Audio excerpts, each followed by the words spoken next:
Alhamdulillahi Rabbil Alamin. Nahmaduhu wa nasta'inuhu wa nastaghfiruh. Wa na'udhu billahi min sururi anfusina wa min sayyiati a'malina. May yahdihillah fala mudhillalah wa may yudlil fala hadiyalah. Asyhadu an la ilaha illallah wahdahu la syarikalah. Wa asyhadu anna Muhammadan abduhu wa rasuluh la nabiyya ba'dah. Allahumma sholli wa sallim wa barik ala nabiyyina wa rasulina wa habibina wa syafi'ina wa maulana Muhammadin sallallahu alaihi wa alihi wasallam wa ala alihi wa azwajihi wa dzurriyyatihi wa man tabi'ahum ila yaumil qiyamah. Qala Allah Ta'ala fi kitabihil karim, a'udzu billahi minasyaitonir rajim. Ya ayyuhalladzina amanu ittaqullaha haqqa tuqatih wa la tamutunna illa wa antum muslimun. Ya ayyuhan nasu taqu rabbakumul ladzi khalaqakum min nafsin wahidati wa khalaqa minha zawjaha wa batha minhuma rijalan katsiran wa nisaa'a wattaqullaha alladzi tasaaluna bihi wal arham innallaha kana 'alaikum raqiba. Ya ayyuhalladzina amanu taqullaha wa qulu qawlan sadida yuslih lakum a'malakum wa yaghfir lakum dzunubakum wa may yuti'illaha wa rasulahu faqad faza fawzan 'azima. Fa'lam fa inna khairal hadisi kitabullah wa khairal hadyi hadyi Muhammadin sallallahu alaihi wa alihi wasallam wa syarral umuri muhdatsatuha wa kullu muhdatsatin bid'atun wa kullu bid'atin dhalalatun wa kullu dhalalatin finnar. Amma ba'd. Hadirin wal hadirat, bapak-bapak, ibu-ibu, jamaah salat maghrib mushola Baitus Salam rahimani wa rahimakumullah. Alhamdulillah wa syukurillah. Puji dan juga syukur mari kita panjatkan kepada Allah Rabbul Izzah, Allah Subhanahu wa Ta'ala, yang telah memberikan kepada kita nikmat, rahmat, taufik, hidayah, inayah, pertolongan kepada kita semua, sehingga pada sore hari ini kita bisa bersama-sama berkumpul, muwajahah, mujalasah, musafahah dalam satu majelis yang penuh dengan barokah. Semoga amal dan ibadah kita senantiasa diterima oleh Allah Subhanahu wa Ta'ala. Salawat dan juga salam semoga tercurahkan kepada Nabi kita Muhammad sallallahu alaihi wa alihi wasallam, dan juga kepada para sahabatnya, para keluarganya, serta pengikut setianya ila yaumil qiyamah. Hadirin hadirat rahimani wa rahimakumullah, masuk ke bab zakat uang kertas. Atau kalau sekarang ya mungkin tanpa ditambahi kertas sudah tahu zakat uang. Tapi uang itu dari zaman ke zaman perkembangannya kan menggunakan bahan yang berbeda-beda. Awal dulu zaman Nabi itu uang itu menggunakan emas. Jadi kepingan uang itu menggunakan emas. Kemudian menggunakan perak. Kemudian menggunakan tembaga, kemudian menggunakan nikel atau apa ya, lama-lama menggunakan kertas, mungkin paling efektif ya. Hari ini malah menggunakan angka, kan ada angka kok ya. Jadi kan punya uang berapa itu mengangkat hari ini, insya Allah ya. Nilai saja ya, hanya nilai saja. Maka ada tinjauan syar'i bagaimana zakat uang kertas. Ya, kalau dulu dengan emas, dengan perak, dengan tembaga, dengan nikel, dengan logam-logam yang lain, kemudian menggunakan kertas. Dan hari ini transaksi sudah banyak yang tidak menggunakan kertas lagi. Kita Pak Sus ya. Dengan pas umroh itu kita nggak bayar pakai uang kertas ke saya ya.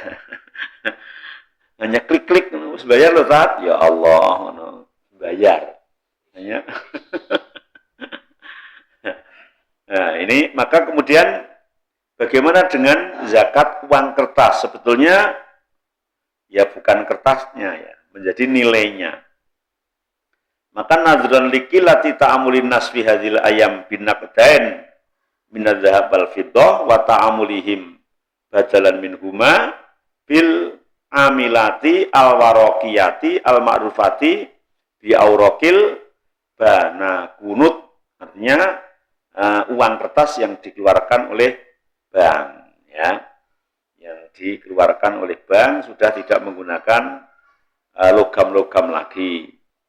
Bahkan ya akhir-akhir ini tadi hanya menggunakan angka-angka. Faqat wajahat al-fuqaha muskilah at-takyif al-fiqhi linukut al-waraqiyah. Kemudian para ulama berbeda pendapat dalam hal menyikapi uang kertas itu. Ada yang mengatakan bahwa uang kertas itu adalah sandatu dainin, surat pengakuan hutang. Mungkin yang hari ini masih ada namanya apa? BG. BG itu apa, Pak? Pernah punya nggak jalan Pak Budi?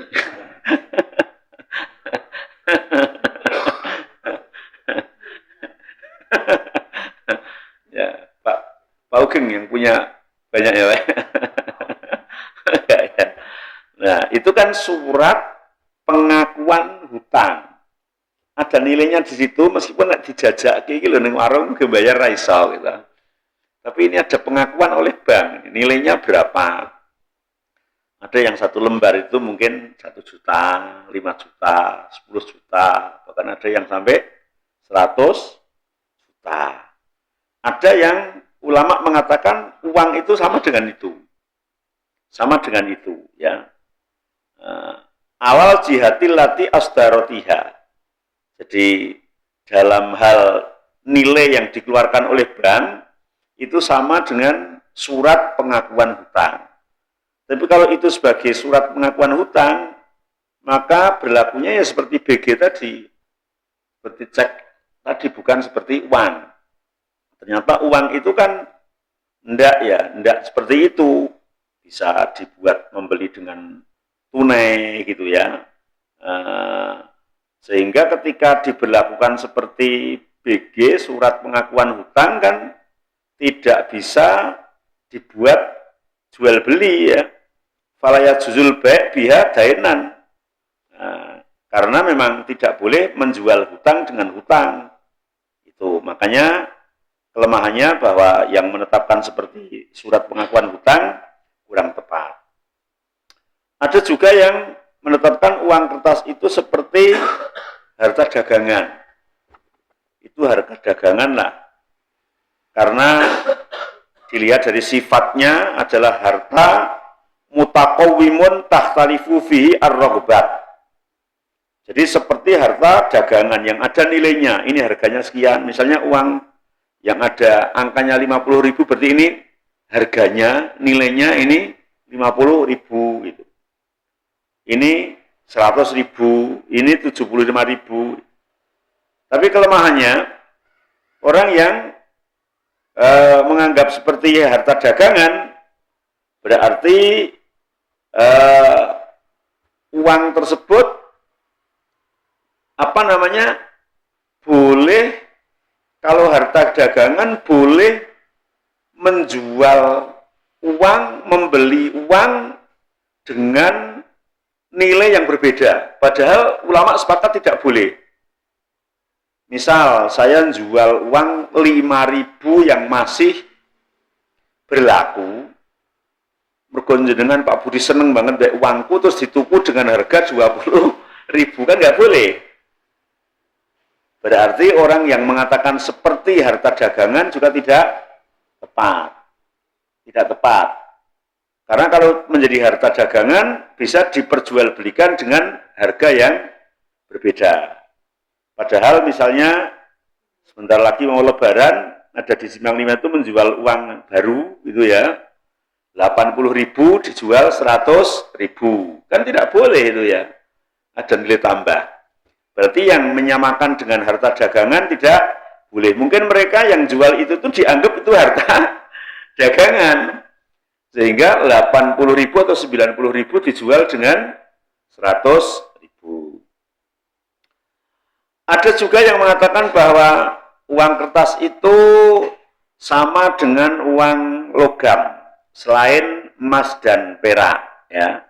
Seperti uang logam selain emas dan perak. Ka'annaha fulusun maskukatun minal warok. Ya. Wa hadzal fulus yang duru ilaiha bi'tibarain. Bi'tibaril asli, ya, berarti asalnya li anna aslan nuhas wan naikel wa nahwihima minal urudi. Karena logam itu baik itu tembaga maupun nikel adalah termasuk yang bisa diperjualbelikan. Tapi ketika menyamakan dengan itu juga akan menjadi kurang tepat lagi karena bisa juga dimasukkan ke dalam golongan harta dagangan. Ada juga yang mengatakan bahwa uang kertas itu seperti emas dan perak. Karena memang asalnya bahwa uang itu adalah emas dan perak. Sehingga uang kertas juga sama dengan emas dan perak. Akan tetapi ketika disamakan dengan emas misalnya, maka menjadi tidak tepat. Karena emas itu tidak boleh ketika transaksi itu tidak tunai gitu ya. Padahal misalnya beli dengan uang itu tidak tunai boleh. Misalnya beli, Pak Budi saya beli jual panjenengan mangga misalnya ya. Duitin koyo, itu kan boleh. Padahal kalau emas kan tidak boleh. Berarti uang kertas disamakan dengan emas juga tidak tepat. Kemudian pendapat yang terakhir kelima mengatakan bahwa annan nuqud dal warokiyata nakdun qaimun bidzati. Uang kertas itu ya berdiri sendiri. Ya uang kertas. Sebagaimana kalau hari ini uang angkanya pakai angka-angka saja ya berdiri sendiri gitu ya.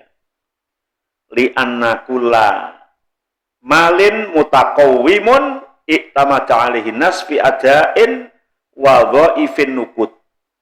Karena setiap harta itu ada nilainya sendiri.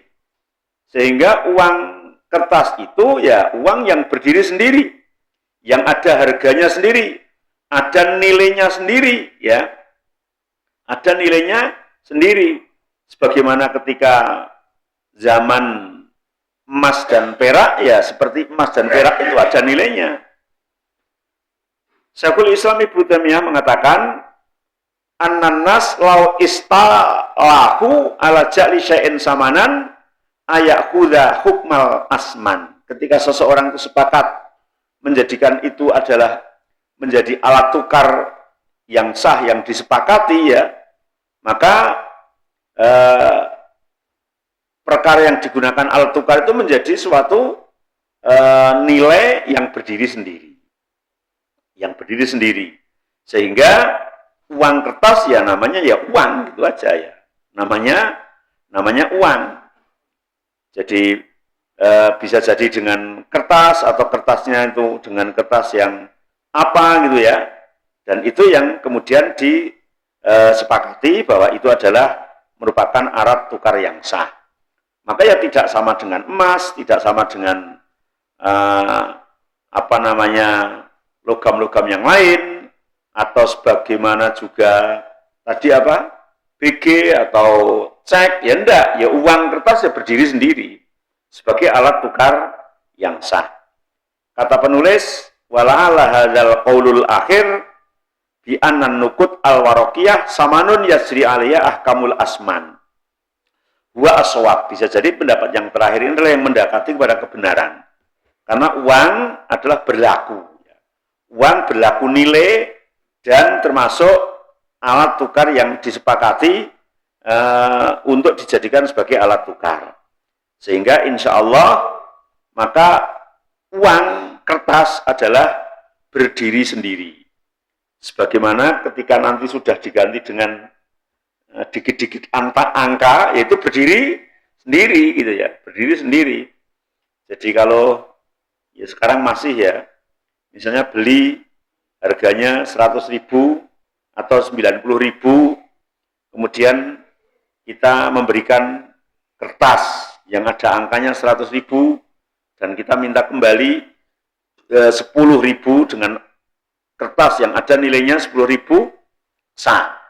Tapi hari ini misalnya menggunakan malah lebih tepatnya ketika menggunakan transfer tadi ya, nggak ada kertasnya, berarti kita kan nggak membeli dengan uang kertas, kan ya dengan angka gitu ya.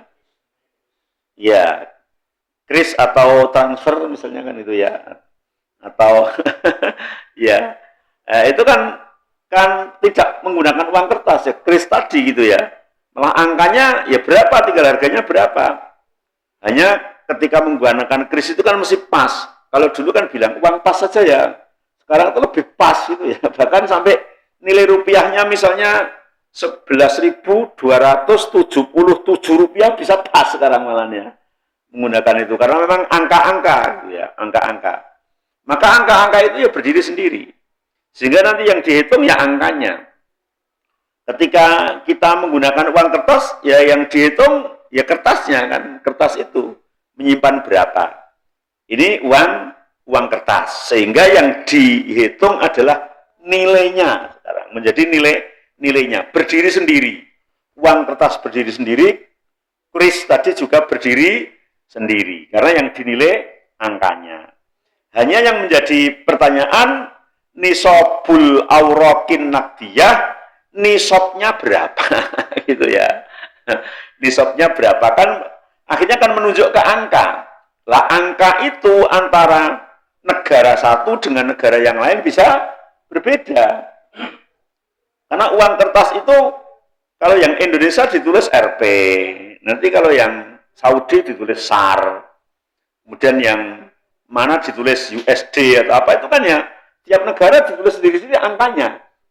Ya, maka nisabnya itu standarnya terus berapa gitu ya.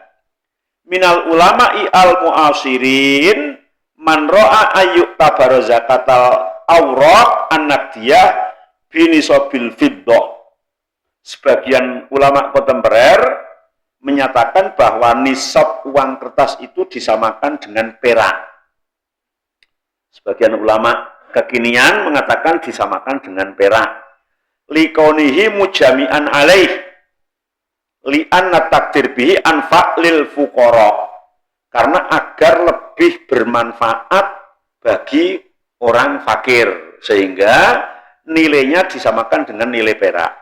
Nah, tapi bingung perak ki saiki regane piro? Sak gram piro Pak Budi? Ora ngerti ya. Pak Tarto tahu harga perak? Enggak ngerti ya. Paling nek tuku cincin ngene iki ana perake ya mung piro, kan ora gram-graman gitu ya. Nah, mung tuku akik nganone embane perak gitu ya. Maka ulama yang lain mengatakan anna nisabaha nisabud dzahab. Nisabnya adalah disamakan dengan nisab emas. Kenapa? Li annal fiddah qad taghayyarat qimatuha ba'da asrin nabi. Karena perak itu sudah tidak ada harganya lagi semenjak meninggalnya Nabi Muhammad SAW. Sudah saya ceritakan di minggu lalu ya, ada di Kota Gede bakul perak, bakul biasan perak itu banyak itu di sini kayak toko emas itu. Saya tanya Mbak, saya mau beli ini yang bagus ini harganya berapa? Itu mahal Pak, itu nilainya sampai 500.000.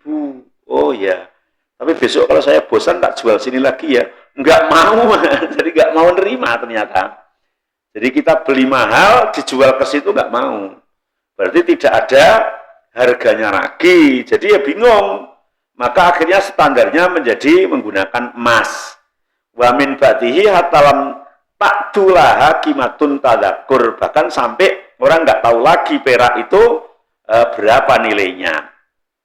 Bihilafid dahab fa inna qimatahu tu'tabaru sabitah ila haddin kabir. Kalau emas itu Masya Allah sampai sekarang kan bisa apa namanya, harganya itu tetap ya, tetap stabil gitu. Nek mundak ya sak donya mundak kabeh gitu ya. Nek medun ya medun kabeh. Bahkan nyimpen emas itu bisa untung ya, tidak terkena inflasi ya. Ini emas, makanya uang rupiah atau uang dolar atau uang real, uang kertas lah, itu nisabnya disamakan dengan nisab emas. Nah ini kalau duit, kalau kemarin bicara, misalnya bicara kambing, bicara tanaman, mungkin orang bukit nggak pada punya gitu ya. Sing duwe sapi 30 ya sopo gitu ya. Sing duwe wedhus 40 sopo, tapi nek duit nanti bisa punya ini. Ya, duit. Summa inna nisabad dzahab muqaribun li baqil ansobah fi zakati ka khamsi minal ibl. Karena nisab emas itu hampir sepadan dengan nisab harta yang lain. Misalnya hampir sama dengan 5 unta. Misalnya emas 85 gram. 1 gram berapa sekarang? 2 juta misalnya. Berarti kalau 2 juta kali 85 berapa Pak Budi? 170 juta. Itu mungkin hampir sama dengan unta 5 yang sedang-sedang. Hampir sama dengan sapi 30. Hampir sama dengan kambing 40 kan. Gitu, hampir sama. Ini emas. Idh kaifa yaqil anna la yujibu syar'u zakah alaman yamliku arba'an minal ibl au tis'an wa salasina minal ghanam wa yu'taburuhu faqiran tsumma yujibu zakah alaman yamliku nisabal fiddah alladzi la yastari bihi syatun wahidah. Kalau uang tadi disamakan dengan perak, perak itu yang nisabnya 600 gram, bisa jadi 600 gram itu tidak bisa untuk membeli 1 kambing. Bisa jadi loh hari ini. Dikatakan kaya, tapi orang yang punya 39 kambing dikatakan miskin. Kan nggak masuk akal gitu ya. Yang punya perak 600 gram, 600 sekian, yang buat beli kambing nggak dapat 1, disuruh wajib zakat, sementara yang mempunyai kambing 39 berhak menerima zakat. Kan nggak masuk akal gitu ya. Makanya kemudian nisabnya uang disamakan dengan emas ya, disamakan dengan emas.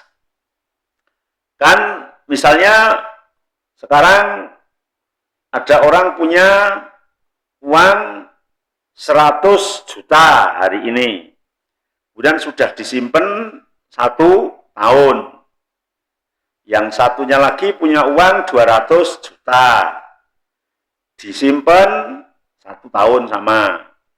Nah, ketika akhir tahun tinggal menghitung, emas pada saat akhir tahun itu harganya berapa?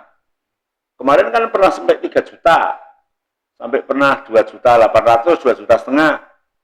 Hari ini katanya stabil lagi di angka 2 juta. Misalnya pas mau mengeluarkan zakat, emas 2 juta. Sementara nisab emas 85 gram. Kalau kali 2 juta berarti 170 juta. Berarti yang punya uang simpenan 100 juta maka tidak kena zakat. Yang punya 200 juta berarti kena zakat 2,5%. Berapa Pak Budi? 2,5%-nya? 200 juta. 5 juta. Wah, orang untuk duit akeh Pak Budi, nah orang jawabi. Berarti zakatnya 5 juta. Yang 100 juta bukan berarti terus mengeluarkan 2,5 juta. Karena yang 100 juta memang belum satu nisab. Yang 200 juta berarti kewajiban zakat 5 juta. 200 juta sudah disimpan 1 tahun. Nanti akan ada pembahasan zakat profesi menurut pandangan syar'i tadi. Tapi modelnya zakat profesi itu gini, gajinya berapa nanti akan dibahas sampai pembahasannya. Kemudian setiap bulan itu sisanya berapa gitu. Bukan setiap gajian langsung dikeluarkan zakatnya, enggak gitu. Karena kan syaratnya nisab dan yang kedua syaratnya haul kan gitu ya.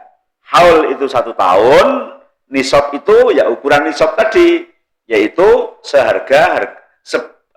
sepadan dengan harga emas ya. Sudah nyimpen duit sebesar harga emas atau belum. Jadi orang nyimpen 100 juta belum wajib zakat, ternyata 200 juta wajib zakat. Tapi ya beda zaman uang kertas sama uang kuiris tadi ya.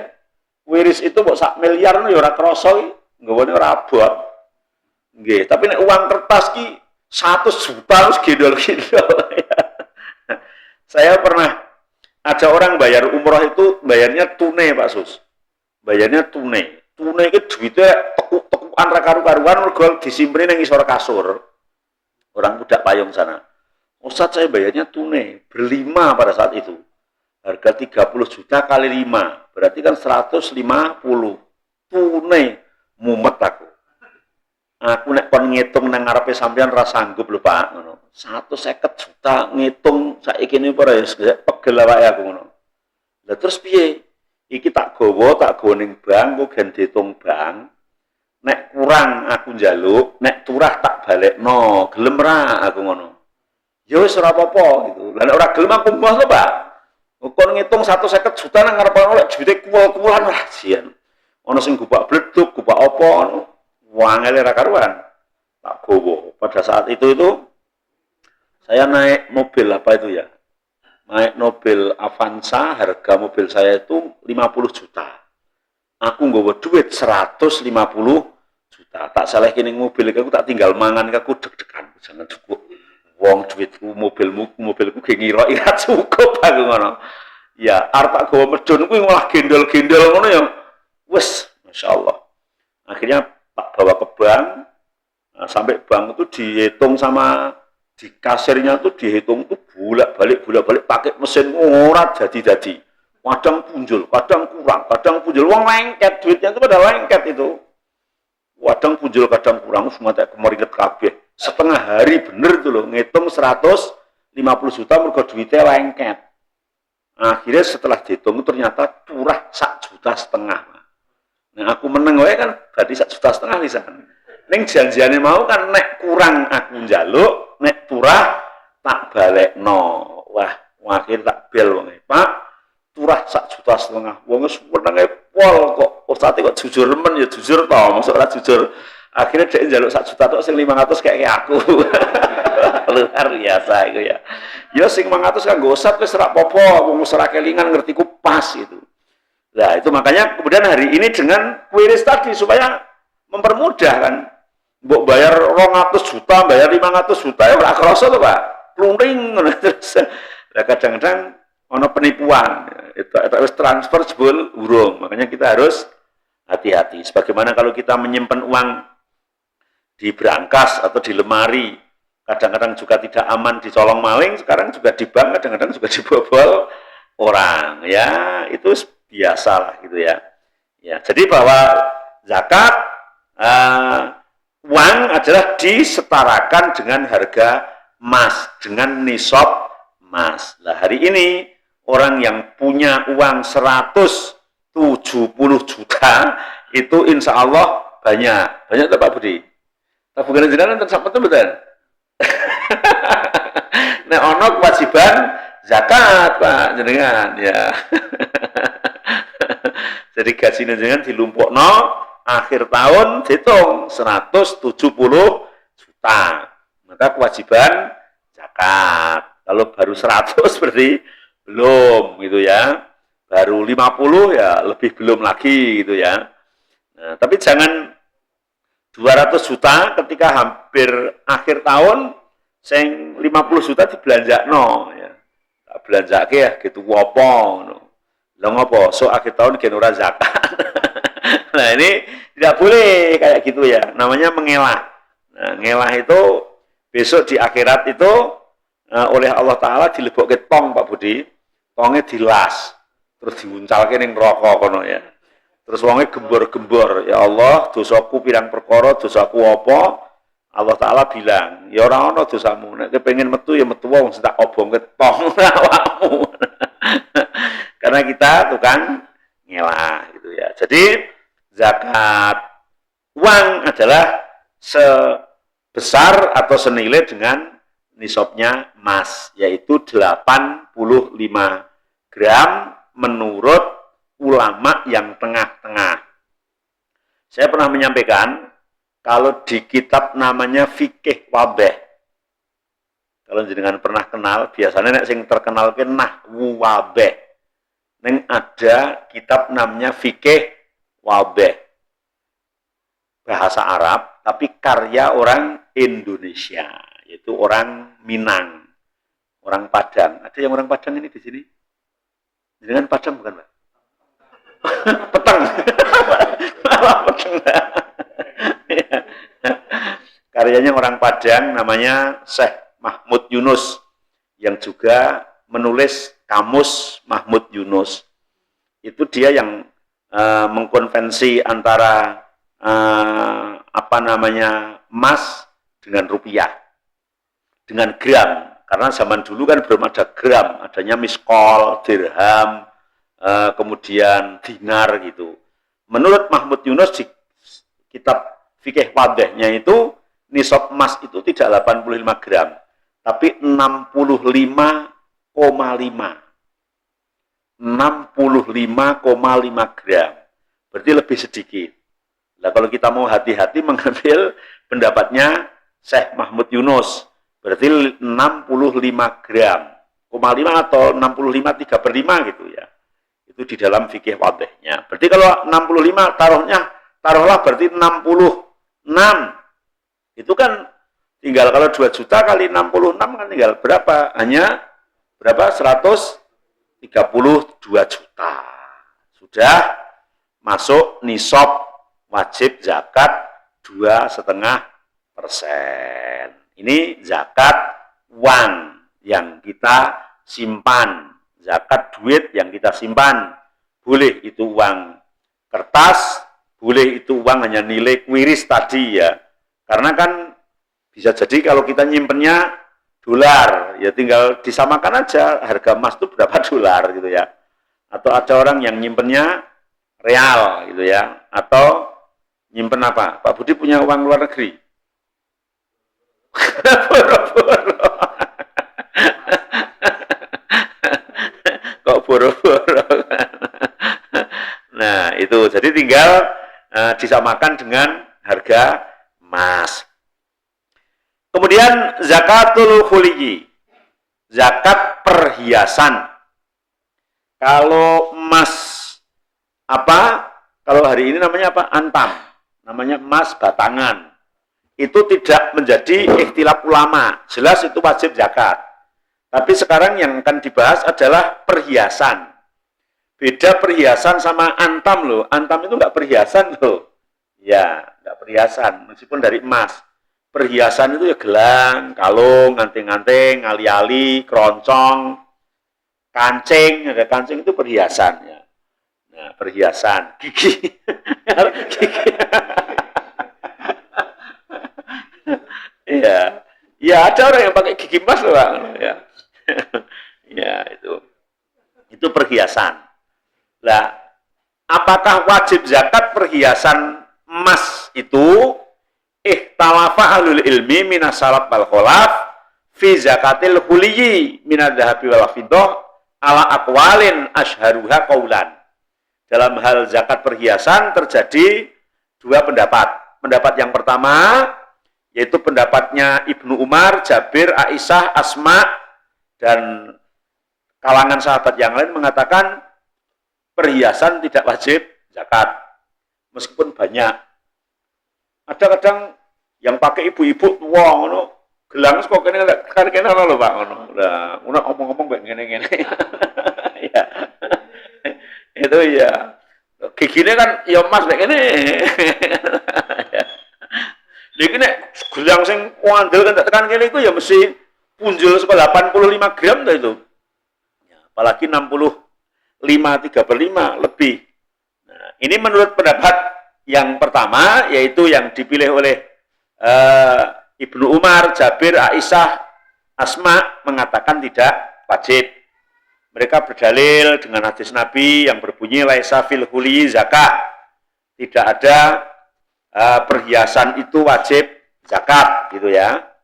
Kemudian dari Nafi' juga mengatakan karena yuhilli banatahu wa jawariyahu adzahab tsumma la yukhriju min zakat.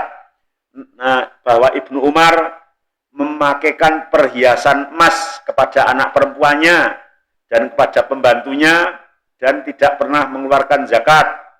Ibnu Umar juga mengatakan laisa fil huli zakat, tidak ada perhiasan emas itu zakat.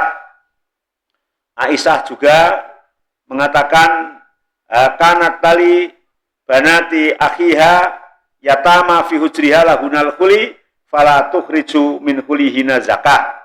Bahwa Aisyah memakaikan saudaranya perhiasan emas dan tidak mengeluarkan zakatnya. Maka mereka yang mengatakan tidak wajib, az-zakah innama takunu fil malin nami al-mughil. Zakat itu berada pada uang yang berkembang, berarti diperdagangkan, atau uang yang disimpan. Mereka mengatakan bahwa kalung, gelang, keroncong, ngante-ngante, ngali-ali itu kas siap seperti pakaian. Pakaian itu ya ora wajib zakat meskipun mahal. Karena orang baju batik regane 15 juta, Pak. Satu. Dan duitnya 10. Duitnya 10. Kan sudah 150 juta.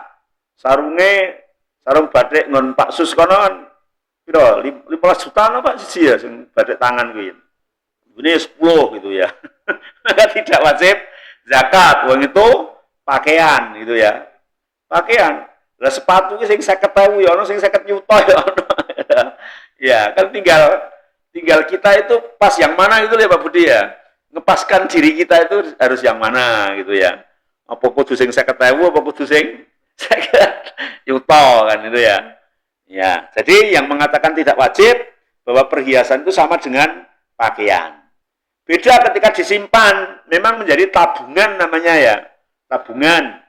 Beli emas batangan, antam atau apa itu kan mesti tabungan supaya besok kalau dijual naik ya. Hari ini mungkin beli harganya berapa, 2 tahun atau 3 tahun yang akan datang atau 10 tahun nanti badinya banyak gitu ya, maka kemudian wajib zakat. Idza udkhira wa takhadha kanzan au a'dali tijarah, disimpan atau digunakan untuk dagang, maka wajib zakat. Ashabu hadzal qaul yastarituna ayakunal khuli mimma yubah. Meskipun pendapat pertama ini juga mengatakan ketika orang yang memakai perhiasan itu dibolehkan oleh syariat. Kalau yang tidak dibolehkan tetap wajib zakat. Pendapat yang pertama. Misalnya Pak Budi yang pakai gelang nanti sakmene emas, ya tetap wajib zakat. Karena laki-laki pakai emas itu hukumnya haram, gitu ya, haram. Pakai keroncong, pakai apapun, emas itu kan bagi laki-laki kan haram. Berarti menurut pendapat yang pertama, meskipun perhiasan yang dipakai itu nggak wajib bayar zakat, tapi kalau yang memakai itu haram karena tidak diperbolehkan, maka tetap wajib zakat. Fa idza kana muharraman katikhadir rajulil dzahab masalan fa fihi zakah indahu wajib zakat. Nah, pendapat yang kedua, bahwa perhiasan emas, perhiasan perak wajib zakat meskipun dipakai kalau 1 nisab dan sudah haul. Sudah 1 nisab dan sudah haul tetap wajib zakat. Baik itu dipakai, disimpan atau apapun. ya wong sudah haul, sudah nisab, ya wajib zakat. Meskipun dipakai. Lah misalnya kan saomah anake 5, tukoke kalung kabeh, wong sijine 20 gram kan bisa akeh kan itu ya. Nang jero atine sesuk nek butuh ya didol kan gitu. Berarti ya sama dengan nyimpen gitu ya, sama dengan nyimpen juga. Tapi nyimpen dengan dipakai kan gitu ya. Apalagi adat kebiasaan orang Indonesia, Jawa, desa, nek tuku apa-apa mesti takon sesuk didol payu ora, gitu kan ya. Arep tuku motor iki lho, iki dol-dolane piye? Ngono arep tuku dol-dolane. Arep tuku mobil ya gitu kan itu ya. Berarti secara tidak langsung dalam hati itu nyimpen sambil dimanfaatkan kan gitu ya. Apalagi kemudian beli emas, ya, beli emas. Yus pakai sesuk nek butuh jaluk ini gitu ya. Ya, maka kemudian wajib zakat. Dalilnya adalah firman Allah dalam surat At-Taubah ayat 34. Allah berfirman, "Walladzina yaknizuna dzahaba wal fiddah wa la yunfikunaha fi sabilillah fabashshirhum bi'adzabin alim." Orang-orang yang menyimpan emas dan perak kemudian tidak menginfakkan fi sabilillah yang memang wajiban, maka berilah kabar gembira. Fabashshirhum, basyara itu kabar gembira. Bi'adzabin alim, dengan siksa yang sangat menyakitkan. Apa maksudnya Pak Budi? Kabar gembira kok dengan siksa yang menyakitkan ini beda. Nah, itu basa Jawane jenenge ngelulu. Ngelulu. Kaya awake dhewe no. Nek kandhane angel kene tak opahi tempiling sisan, opahi kok tempiling gitu ya. Nah, itu berarti ngelulu gitu ya. Ya nek tempiling utawa dijotos itu dudu opah. Opah kok jotos no. Tak hadiah kene apa hadiah gebuki ngono. Masuk gebuki kok hadiah. Lalu sama, Al-Quran menggunakan kata itu. Fabashshirhum bi'adzabin alim. Harusnya kan fa'angzirhum kalau pakai tag untuk mengancam. Tapi sering Allah menggunakan kata fabashshirhum. Padahal ada kata basyir wa nadhir. Maka ini udah kebangetan sehingga dilulu oleh Allah Subhanahu wa taala. Orang yang punya emas banyak, punya perak banyak enggak mau mengeluarkan zakat.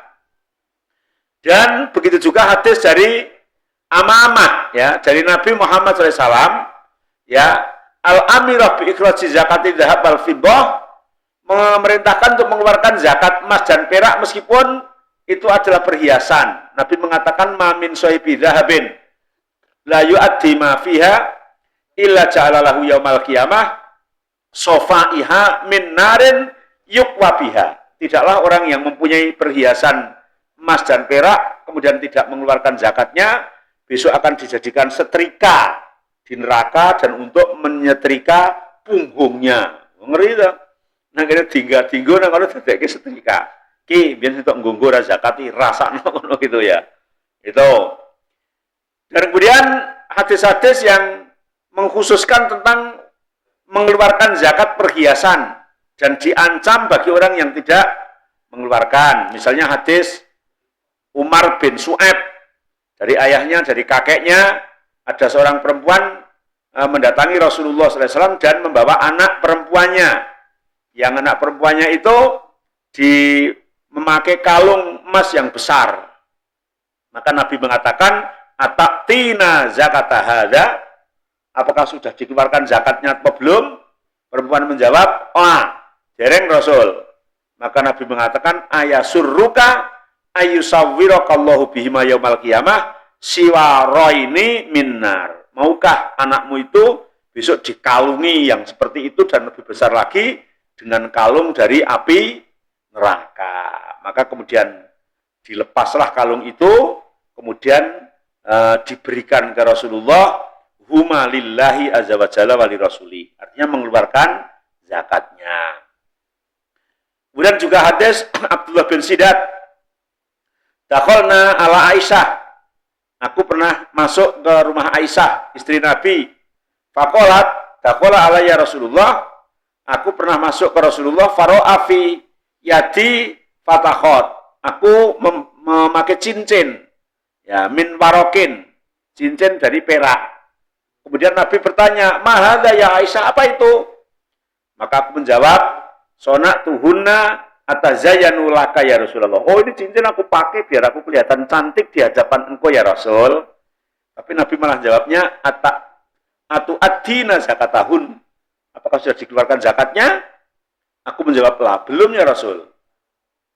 Maka Nabi mengatakan, "Huwa hasbuka minan nar." Kalau nggak keluarkan zakatnya, cukup cincin itu memasukkan kamu ke dalam neraka. Kan ngeri berarti. Ya, ini yang dari Aisyah. Aisyah pun diancam oleh Rasul, cukup itu memasukkan kamu ke neraka. Kemudian hadis Asma binti Yazid, dia berkata, "Dakhaltu ana wa kholati ala Nabi." Aku dan bibiku masuk ke rumah Nabi. Wa alaiha aswaratun min dahab. Dan bibiku itu mempunyai gelang dari emas. Maka Nabi mengatakan, "Ataktian zakatah, apakah kalian berdua sudah mengeluarkan zakatnya?" Fakulnallah, "Belum ya Rasul." Maka Nabi mengatakan, "Amma takhofani ayusawwirakumallahu aswiratan minnar." Apakah nggak takut kalau gelangmu itu besok menjadi gelang dari api neraka? Adya zakatah, maka keluarkanlah zakatnya. Kemudian asar dari para sahabat. Misalnya asar Ibnu Mas'ud. Anna imra'atan sa'alathu an zakatil huliyah. Ada seorang perempuan yang tanya kepada Ibnu Mas'ud tentang zakat perhiasan. Maka Ibnu Mas'ud menjawab, "Idza balagha mi'atai dirham fayuzakki." Kalau sampai 200 dirham, maka zakatlah. Perak yang sampai 200 dirham. Qala inna fi hujri yatamali afa dafa'uhu ilaihim. Aku punya anak yatim yang memakai perhiasan, apakah juga wajib mengeluarkan zakatnya? Maka beliau menjawab, "Na'am." Dan ada juga asar dari Umar, ada asar dari Abdullah bin Umar, ada asar dari Aisyah, ya, dan juga pendapat yang mengatakan wajib itu dari mazhab Sa'id bin Musayyab, Sa'id bin Jubair, Ibrahim An-Nakhai, Atha bin Abi Rabah, Imam Zuhri, Abdullah bin Sidat, Sufyan As-Tsauri, semuanya mereka mengatakan wajib zakat perhiasan emas meskipun dipakai kalau sudah satu nisab dan haul.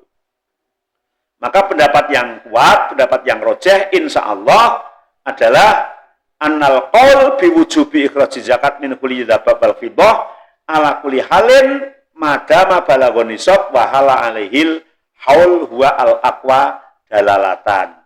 Dilihat dalilnya yang mewajibkan zakat perhiasan meskipun dipakai kalau sudah satu nisab dan sudah 1 tahun adalah pendapat yang lebih kuat insya Allah. Sampai di sini ada pertanyaan tentang zakat uang dan zakat perhiasan?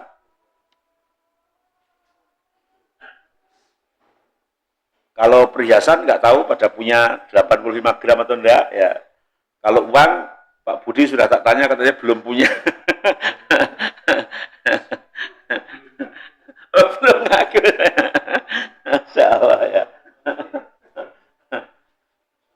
Ya, uang zakat itu sama dengan sholat. Sama dengan sholat. Ya. Nggak ada orang meninggalkan sholat itu di penjara. Nggak ada ya. Kalau ada orang yang ngoprak-ngoprak di sholat, dilapor dengan kepolisian juga ditanggapi Pak. Misalnya jenengan zakat ngerti Pak Budi ke duit akeh terus ra zakat, dengan laporna polisi, polisi ini rak meneng wae, ora termasuk delik aduan nih. Iya.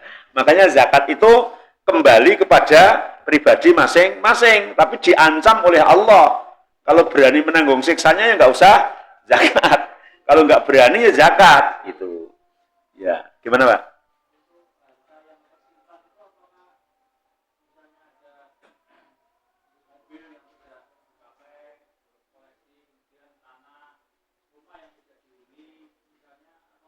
Iya, jadi yang disimpan semuanya kena zakat. Yang disimpan kena zakat. Jadi misalnya ada orang suka ngoleksi mobil-mobil tua, padahal harganya mahal. Orang ditumpaki, orang dipiye-piye, ya mung disimpan tok. Maka namanya harta disimpan. Pendapat yang kuat adalah wajib zakat. Beli properti banyak. Beli properti itu untuk didagangkan, ya kena zakat dagangan namanya. Ketika disimpan nengke baik, ya kena zakat. Nek disewakno, maka zakatnya zakat hasil sewaan. Hasil sewaannya ada 1 nisab atau tidak. Jadi yang disimpan insya Allah termasuk kewajiban mengeluarkan zakatnya. Monggo Pak.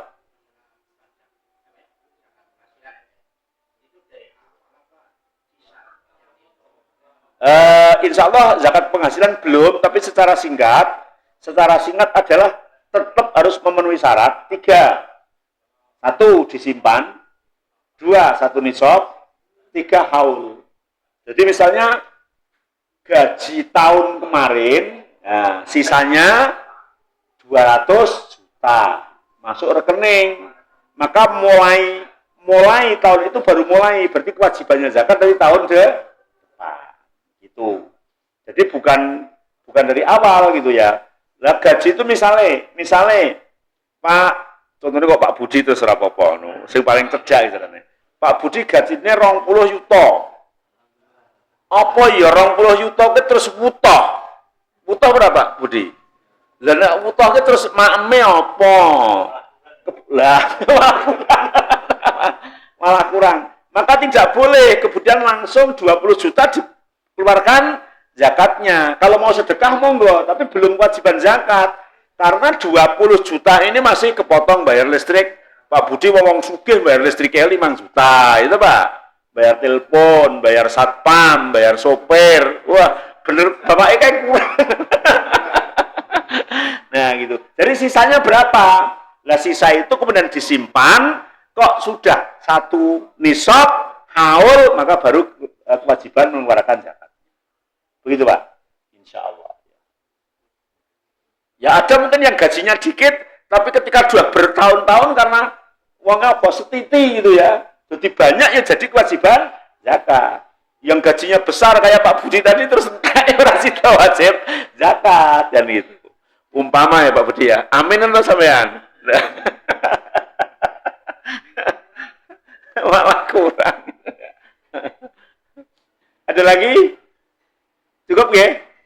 Ya, insya Allah nanti 15 hari lagi bahas lagi tentang zakat perhiasan yang lain, perhiasan yang selain emas. Ya, misalnya ini perhiasan ini wajib zakat atau enggak gitu ya. Perhiasan ini regane mung 100.000. Ya, zakat atau enggak insya Allah di pertemuan yang akan datang. Sekian, subhanakallahumma bihamdik, asyhadu alla ilaha illa anta astaghfiruka wa atubu ilaik. Assalamualaikum warahmatullahi wabarakatuh.